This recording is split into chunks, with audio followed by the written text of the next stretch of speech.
Kwanza nichukue nafasi hii kuwakaribisheni sana. Karibuni sana. Na leo roho yangu kwatu kabisa kwa sababu nilikuwa napenda kukutana na nyie, lakini tulikuwa tuko pamoja mimi na mwenzangu hapa.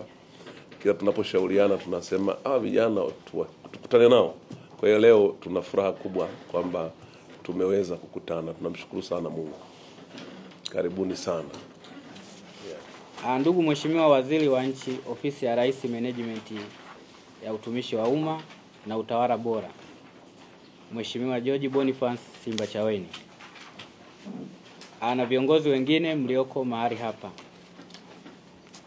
Sisi ni wahitimu wa kada ya ualimu kutoka katika vyuo mbalimbali hapa nchini kati ya mwaka 2015 hadi 2024. Tuna umoja wetu kupitia mitandao ya kijamii ujulikanao kama Nani Employed Teachers Organization, kwa kifupi NETO. Kwa kufika mahali hapo, nimkaribishe makamu mwenyekiti aweze kuendelea kusoma makala. Hali ya maisha ya walimu wasio na ajira, yani uhalisia wa wahitimu. Viongozi wetu tunaomba mpate picha uhalisia wa walimu wasio na ajira juu ya changamoto kabla na baada ya kuhitimu mafunzo ya ualimu.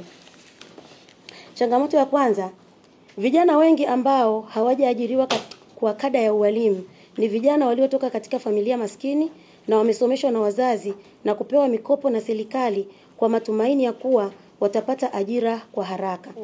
Tunatoa mapendekezo kwa serikali ilipe kianzio cha mishahara sawa kwa kada zote kulingana na kiwango cha elimu zao. Mfano, kianzio cha mshahara wa mwalimu mwenye shahada ufanane na kianzio cha mshahara wa daktari mwenye shahada, ili pesa za ziada zitumike kwa ajili walimu watakao tosheleza upungufu uliopo nchini.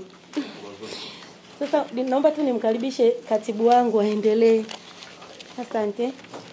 Vyuo vimalize hatua zote za kumthibitisha mwalimu kwa kutoa mtihani wa mwisho, yani usaili, unaofanana vyuo vyote nchini na ufaulu uwe kwa 100%, ambapo 50% iwe kwa upande wa nadharia na 50% iwe kwa upande wa vitendo. Niwapongeze wote ambao mmefanya wasilishaji. Haya yote ni upungufu wa nafasi za ajira kwa walimu. Kwa sababu hii document ina hoja hizi. Ina hoja hiyo upungufu wa ajira za walimu. Sawa. Lakini ina hoja ya usahili.